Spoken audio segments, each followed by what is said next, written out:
This guy, an American hero, Colonel Fil Waldron, U.S. Army, retired, an information warfare expert, a systems analyst. He is one of the key witnesses helping out the Donald Trump team, along with Rudy Giuliani. He's been dissecting Dominion, revealing all kinds of basic flaws, how corrupt this system actually is.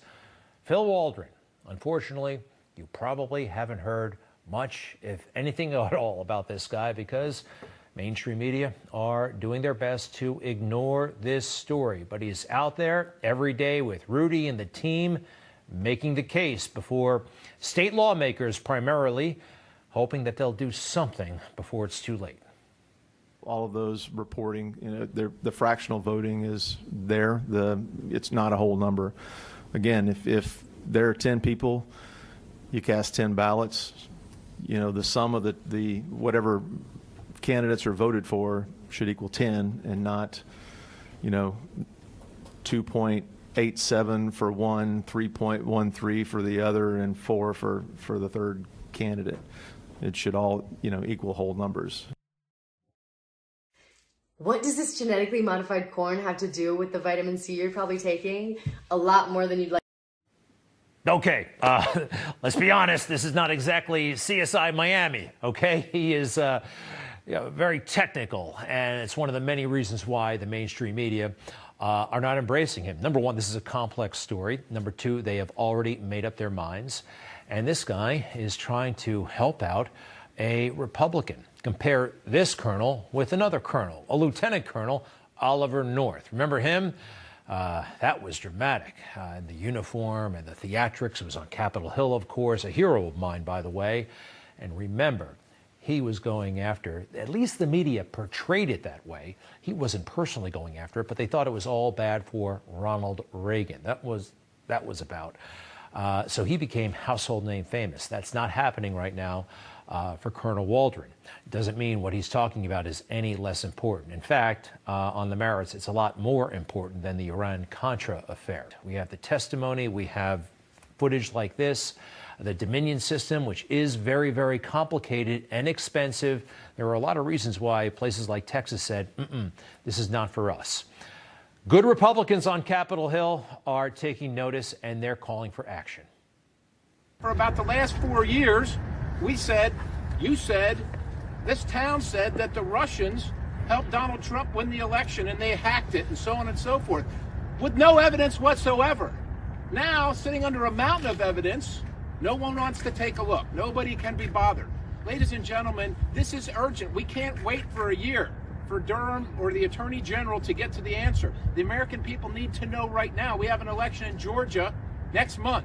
We need to know right now whether we can trust it. We call on the Attorney General to get in there, do a forensic audit, find the evidence, and let us know if this has been a fair election. Thank you.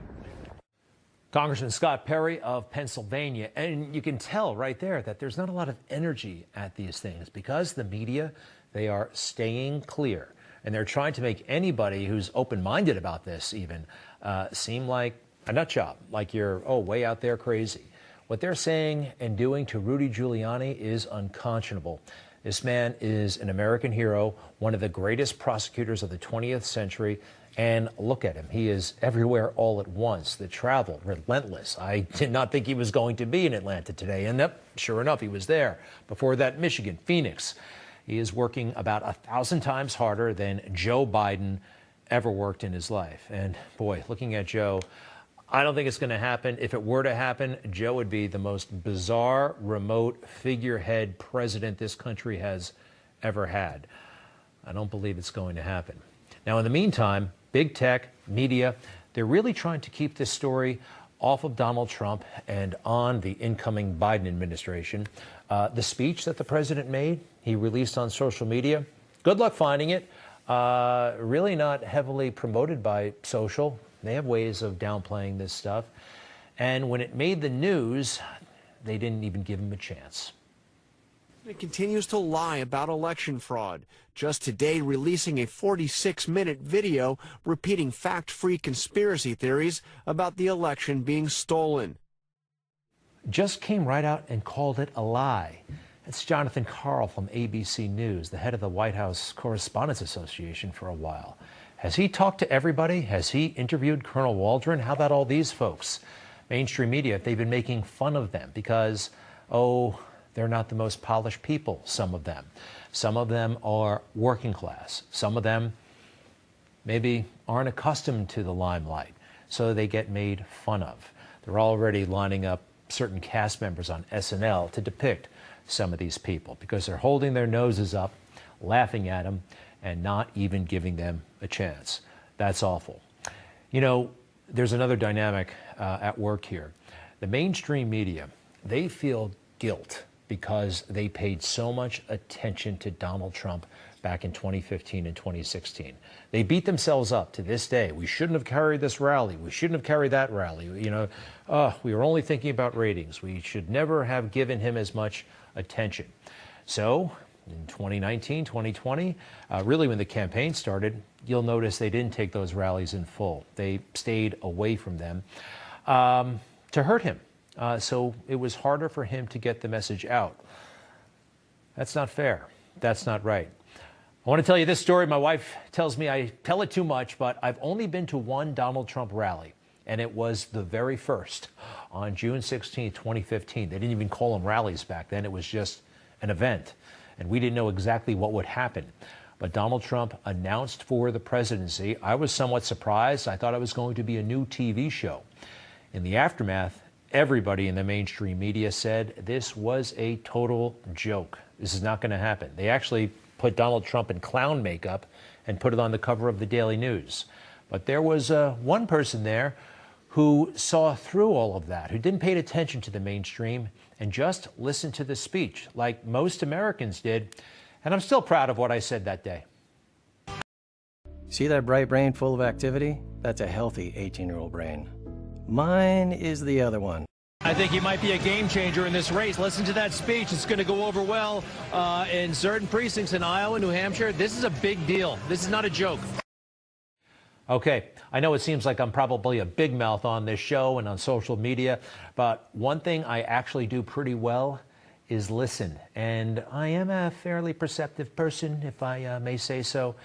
And too many in the media, they're above listening. They just want to talk, and tell you what they think to be or what they hope to be the truth.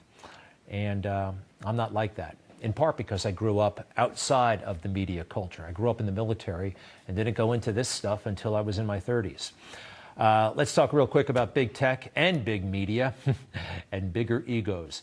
They should take note of something. As they work to stifle and censor the president and those who support him, they are playing with fire. A lot of folks don't realize this, but you may remember the Arab Spring started in Tunisia, then went out throughout the Middle East. These are scenes from Egypt, I believe. And massive throngs came out in support of democracy and against the corrupt regimes. It's been told that social media fueled all of this, promoting democracy. But you know what angered a lot of folks in this crowd and didn't really spark the movement until this happened? It's when the government actually censored content. Those who weren't necessarily involved in politics, when it said that they could not see what they wanted to see, that's when things really got ugly over there for the government. Now, it's a little bit different here. The government isn't ordering this. Big tech is, but you saw the results. Big tech, big government, kind of the same thing in a way. Make sense? All right, folks, there is something I saw last night that I want to highlight. You ever hear of Mike Barnicle? After the speech, and actually it was this morning on Morning Joe, this guy Michael Barnicle has been around for a long time, one of the regulars on Morning Joe, came out and basically said the president is crazy. Where are the Republicans? Where are the Republican United States senators who perhaps heard of or listened to that 46-minute mentally ill rant last night from the President of the United States? Anyone who listened or heard what Donald Trump said last night and were commissioned by the people of their states to represent the state and the country, who did not think maybe we should go down and take this away from him, invoke the 25th Amendment before more damage is done. So a couple of things here. I thought the speech was great and might have benefited him if he had given it a little bit earlier. He laid it out perfectly. This guy himself, that's a really bad thing to say. I'm sure he's a nice guy in real life, but when he gets in front of a camera or starts hanging around with his media friends, he's the guy who's got serious problems. A few things about Mike Barnicle. He had to, well, he essentially got fired from the Boston Globe for making stuff up. He wrote about cancer-stricken children that he had never met. Totally made stuff up, so they pushed him out. But somehow he came back, and you see him on Morning Joe all the time, where he's friends with Joe Scarborough. And he hangs out with him in the middle of COVID in Nantucket or Martha's Vineyard. See anything? Nobody's wearing a mask. This is a day after Joe lectured however many people watched that show, that they should all be wearing masks all the time. And here's something else about Barnicle that I think is kind of interesting. Way back when, he was in a movie essentially playing himself. Now, The Candidate with Robert Redford was made in the early 1970s. It's actually a very good movie. Redford plays this kind of empty suit candidate who's running for all the wrong reasons. And this guy sees right through it, but he's okay with it. Watch. Say, did you know protein may be the cause of your arthritis and chronic joint pain? All a man can say is, here I am. And that's what I say to you tonight. Here I am. I'm willing to give it all I've got. Let's make a beginning. I saw something out there tonight. Believe me, this is really effective. I can feel it. You can do it. You can go all the way.